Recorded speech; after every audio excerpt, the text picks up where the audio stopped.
Oi pessoal, sejam muito bem-vindos a mais um vídeo do canal e hoje eu vou trazer mais um caso criminal. Então se você gosta desse tipo de conteúdo e desse tipo de informação, já se inscreve para ficar por dentro sempre que sair vídeo novo e também não esquece de deixar o like no final do vídeo se você gostar do conteúdo.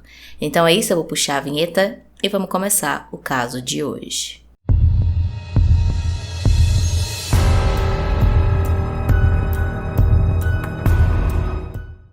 Ivy Lisette Agrida Marchena tinha 22 anos na época do caso e era natural de São José de Lourdes, no Peru, porém a essa altura vivia em Lima, também no Peru. A sua família era composta pelo seu pai, Ladislau, a sua mãe, Paula, e outros 6 irmãos. Ela foi descrita como uma mulher muito estudiosa, trabalhadora, independente e muito esforçada. Ela era muito comunicativa, tinha vários amigos e também era muito próxima da família e além disso tinha vários sonhos, mas o principal e que ela estava trabalhando duro para conseguir realizar era o sonho de se formar na faculdade, conseguir um bom emprego e conseguir fornecer uma vida confortável para toda a sua família, que vinha de uma região bastante humilde do Peru. Ela começou a lutar por isso desde muito nova, com apenas 17 anos, quando ela terminou os estudos no colégio. Ela decidiu se mudar então para Lima em busca dessas oportunidades melhores. Lá ela iniciou uma faculdade de administração internacional e começou a trabalhar para conseguir pagar a sua própria faculdade. Ela então começou a trabalhar em uma empresa que fazia ali serviços terceirizados para várias outras empresas. Então a Ivy era sempre mandada para vários empregos diferentes, ficava um tempo e depois ia para um outro. Dessa maneira, ela conseguia pagar a faculdade, pagar também as suas despesas ali em Lima, e o pouco dinheiro que sobrava para ela ainda mandava para a sua família para ajudar eles também com as suas despesas. A vida da Ivy estava tranquila, ela trabalhava e estudava, então tinha um dia corrido, mas mesmo assim tinha o costume de sair com os amigos nos finais de semana e também sempre que ela tinha um tempo nas férias ou então no final de ano, ela viajava para ir visitar a sua família. Além disso, recentemente, ela começou a viver com a sua irmã mais nova, que tinha ido morar com ela em Lima também em busca de novas oportunidades, de fazer faculdade. Então, ela vendo essa vontade da irmã, que era muito semelhante à dela, ela levou ela para poder viver em Lima também. Então, as duas estavam vivendo juntas e levando uma vida tranquila. Porém, tudo isso mudou no dia 24 de abril de 2018. Naquele dia, já no fim da tarde, por volta de 5h40, a Ivy terminou mais um dia de trabalho e, como de costume, ela pegou um ônibus de transporte público para voltar para casa. Ela então se sentou, o ônibus saiu para fazer o seu trajeto e poucos minutos depois, por volta das 18 horas, aconteceu uma coisa que surpreendeu a todos que estavam dentro daquele ônibus. Um homem que estava sentado a alguns bancos atrás da Ivy e usava um moletom com capuz e óculos escuros, se levantou, caminhou em direção a Ivy em um momento em que o ônibus estava parado no sinal vermelho. Ele então pegou uma garrafa de dentro da mochila e jogou o líquido que estava dentro dessa garrafa no rosto da Ivy. Pelo cheiro, os passageiros puderam notar imediatamente que aquele líquido se tratava de gasolina.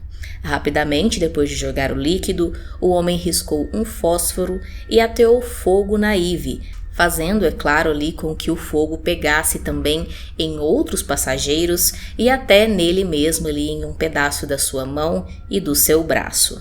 Segundo as testemunhas, tudo aconteceu muito rápido. No momento em que o ônibus parou no sinal, o homem se levantou, caminhou diretamente até a Ivy, jogou a gasolina, colocou o fogo e já saiu correndo para fugir do ônibus.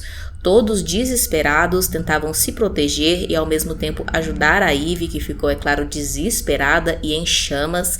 E então o motorista do ônibus pegou o extintor de incêndio e conseguiu apagar o fogo da Ivy. Porém, é claro, o fogo queima muito rápido e então nesse momento ela já estava com 60% do seu corpo queimado.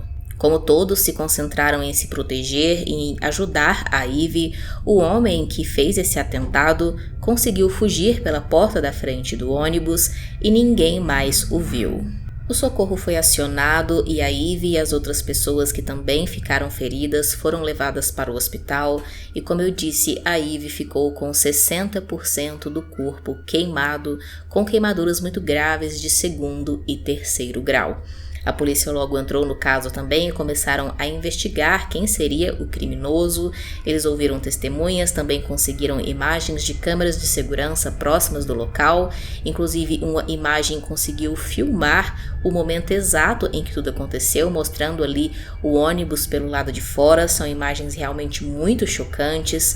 Além disso, também a polícia conversou com a família da Ivy para ver se eles sabiam de alguém que quisesse fazer mal a ela, porque ouvindo as testemunhas, ficou claro para a polícia que o criminoso tinha a intenção realmente de atingir a Ivy, porque ele se levantou, caminhou diretamente até ela e não hesitou em nenhum momento e nem parecia querer atingir outra pessoa, apenas ela.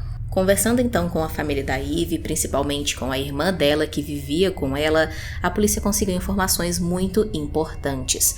A irmã contou à polícia que cerca de 3 semanas antes do atentado, a Ivy tinha ligado para ela mais ou menos nesse mesmo horário, quando estava voltando do trabalho. Ela parecia muito nervosa no telefone e pediu para a irmã esperar ela chegar do trabalho do lado de fora da casa, porque ela estava sendo seguida por um homem e estava com medo do que esse homem poderia fazer. A irmã então esperou ela assim do lado de fora de casa. Ela chegou em casa bastante nervosa e comentou que acreditava que o homem era um conhecido dela, um homem chamado Javier, porém ela não deu mais muitas informações sobre esse assunto. A irmã também não tocou muito no assunto, percebeu que a Ivy estava nervosa e acabou deixando para lá. No dia seguinte, então, a Ivy ainda pediu o telefone da irmã emprestado, disse que queria ligar para esse Javier para dizer a ele para parar de segui-la e parar de ligar para ela, de ir atrás dela, porque o homem estaria a assediando e seguindo ela aí, né, como no dia anterior. A irmã então emprestou o telefone e ela fez essa ligação para o Javier, mas a irmã não sabe dizer o que eles conversaram.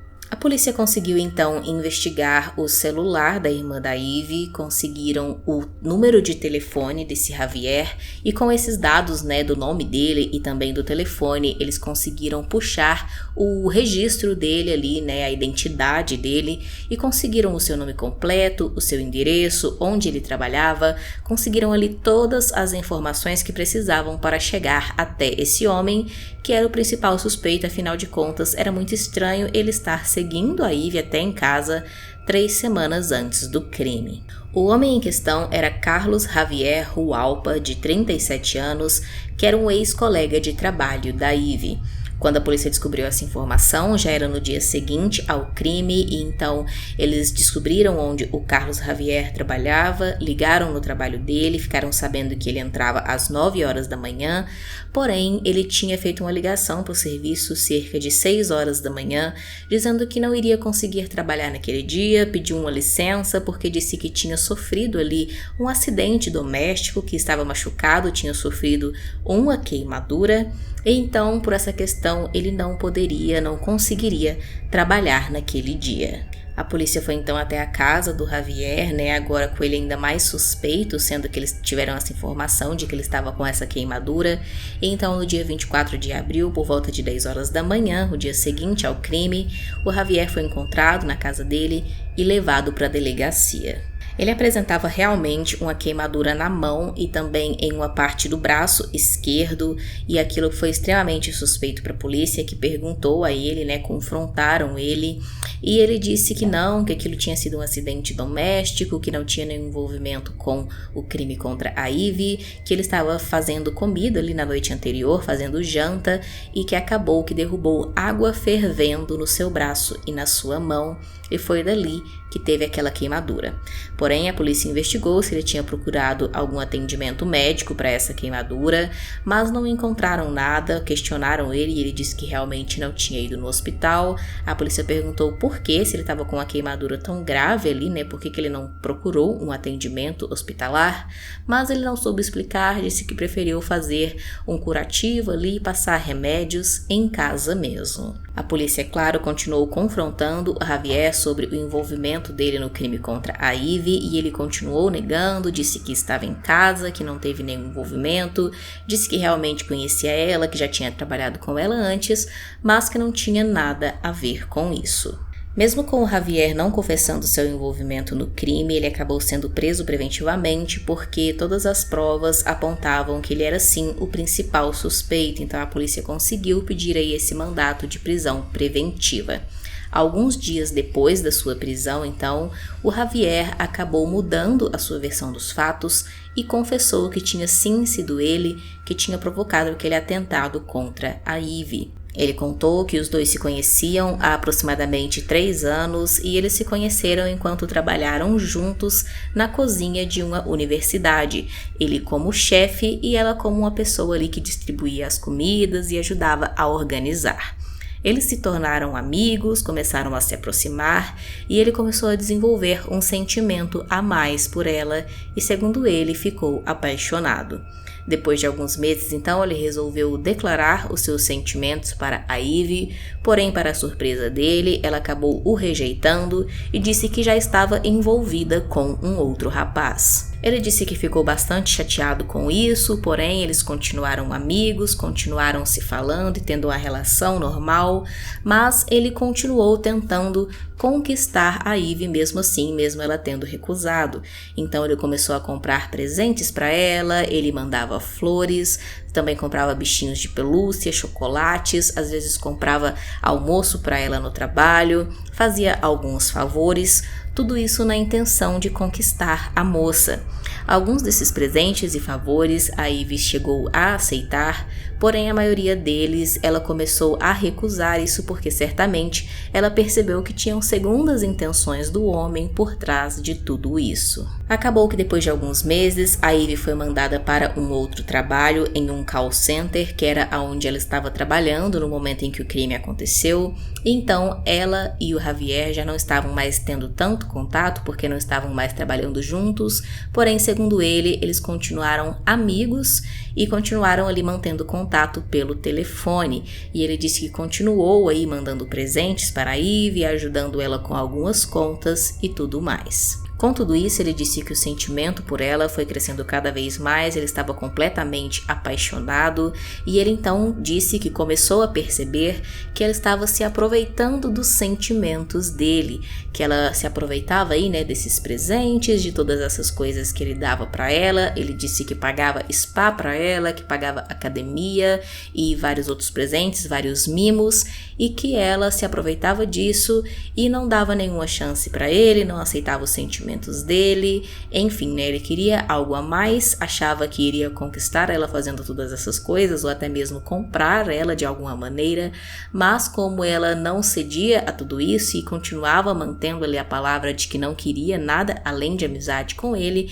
ele foi ficando cada vez mais aborrecido e mais cheio de fúria. Ele ainda disse que começou a discutir com a Ivy sobre isso, falando para ela que ela era ingrata porque ele dava todas essas coisas para ela, todos esses presentes, e ela tratava ele com indiferença, não aceitava os sentimentos dele e tudo mais. Então eles começaram a discutir, eles começaram a ter ali vários atritos, né? E ela passou então a ignorá-lo, começou a não responder mais as mensagens dele, não atender mais as ligações, e isso foi deixando ele cada vez mais furioso. E ele disse que ele começou a pensar nela ainda mais, que ele não parava de pensar nela em nenhum minuto do dia. Isso começou até mesmo a atrapalhar ele a dormir e a comer, e começou a deixar ele muito estressado 24 horas por dia.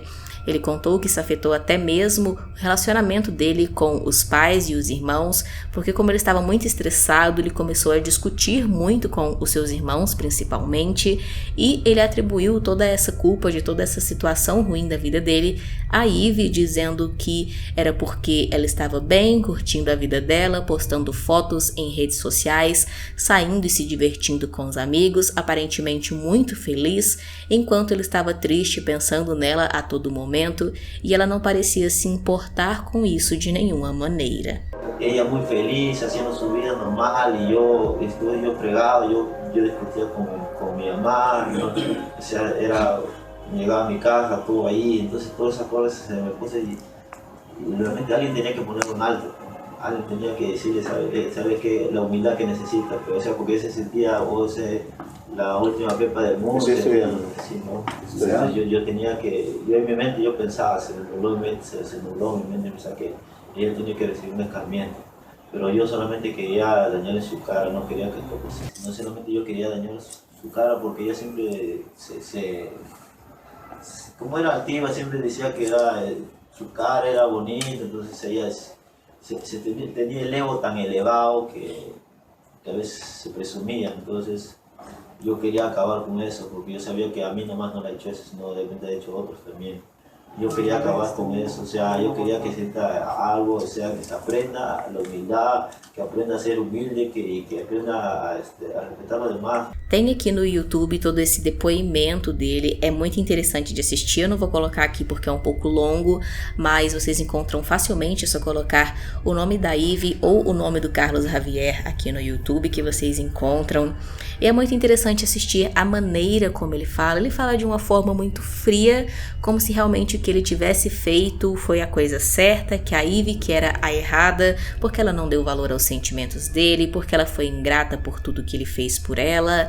Então assim, ele coloca todo o tempo como se ele tivesse feito uma coisa completamente certa, que ele apenas se vingou ali pelos erros que ela cometeu com ele, que a culpada disso tudo era ela e não ele. Então ele não apresenta ali nenhum remorso, nenhuma culpa, nem nada disso no depoimento dele. Com toda essa raiva que ele vinha sentindo da Ivy então, e ela rejeitando ele cada vez mais, agora já não atendia mais as ligações e nem as mensagens, e também não aceitava mais nenhum presente, nem que ele pagasse nada para ela. Ele então começou a pensar aí até esse plano de conseguir se vingar dela de alguma maneira. E então ele teve a ideia de se vingar dela, destruindo completamente o rosto dela.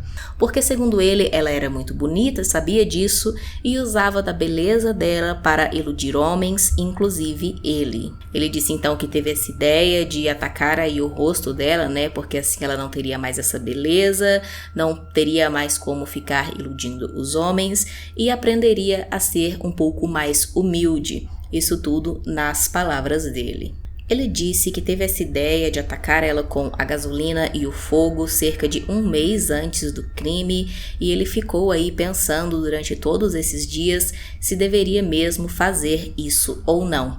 Ele disse que durante esse mês ele ainda chegou sim a seguir a Ivy em várias ocasiões, pensando em atacá-la, em fazer algum mal a ela, e inclusive ela chegou a notar ele seguindo ela, né, naquela ocasião, há 3 semanas antes do crime, quando ela contou tudo para a irmã. 2 dias antes do crime, então, ele finalmente teve certeza de que realmente queria fazer essa brutalidade contra ela, então ele foi lá, comprou a gasolina, colocou em um pote de iogurte para conseguir transportar mais facilmente e mais uma vez seguiu ela depois que ela saiu do trabalho no dia 24 de abril. Ele estava disfarçado, como eu disse, ele estava com um moletom, com um capuz e também um óculos escuro.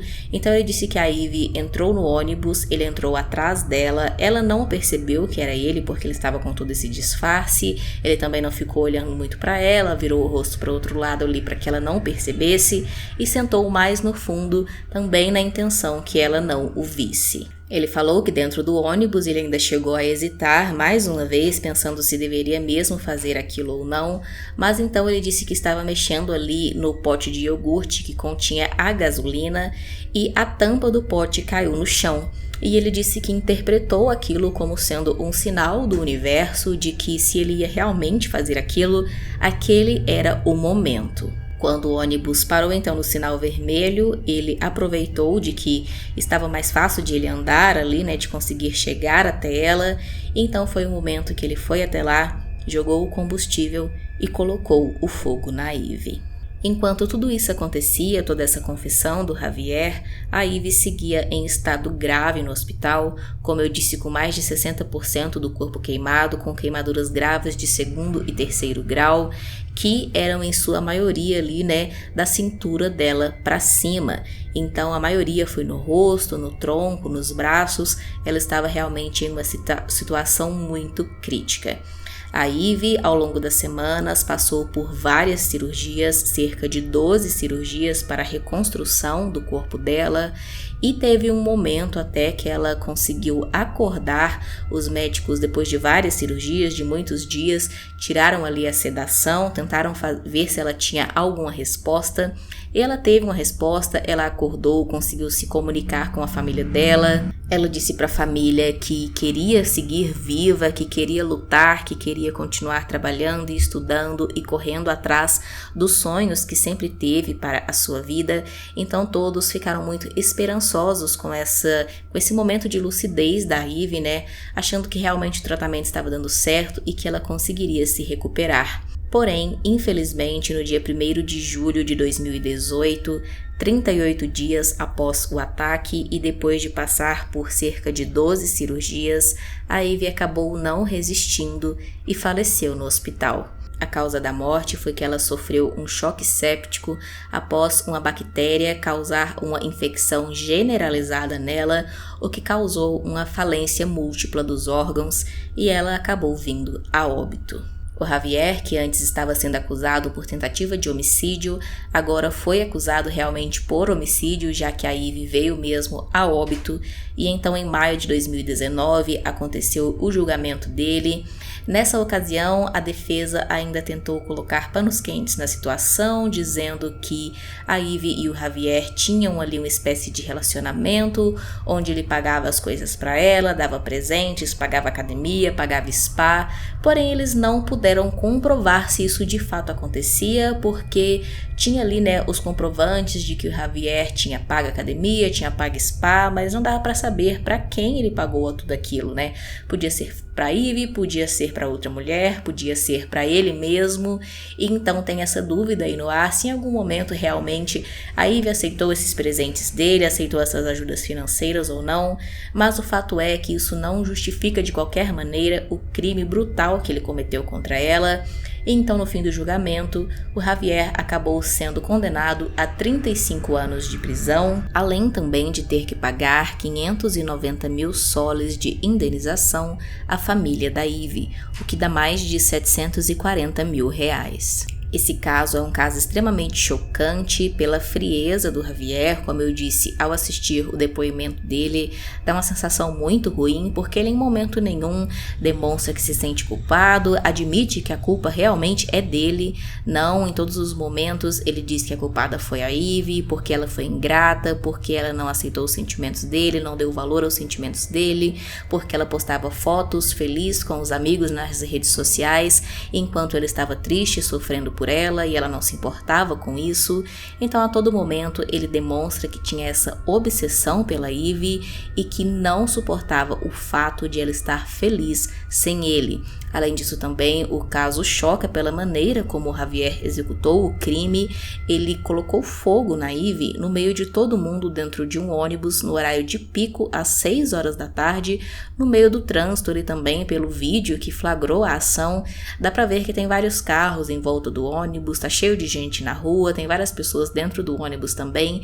Então em nenhum momento ele se sentiu intimidado, ele estava com tanto ódio dentro ali de si pela Ivy, por não poder tê-la e por ela estar levando uma vida tranquila sem ele, que ele em nenhum momento pensou nas outras pessoas que estavam no ônibus, no que poderia acontecer, se ele poderia ser preso ou nada do tipo. Ele apenas tinha em mente que ele queria acabar com a vida da Ivy, e foi isso que ele fez. Deixe aqui nos comentários a sua opinião sobre esse caso, se você já conhecia e se não, se achou interessante conhecer. Também deixe aqui, usando a hashtag sugestão, um caso que você acha que seria interessante trazer para o canal. Se inscreve se não for inscrito, deixa o like, e é isso. Até o próximo vídeo.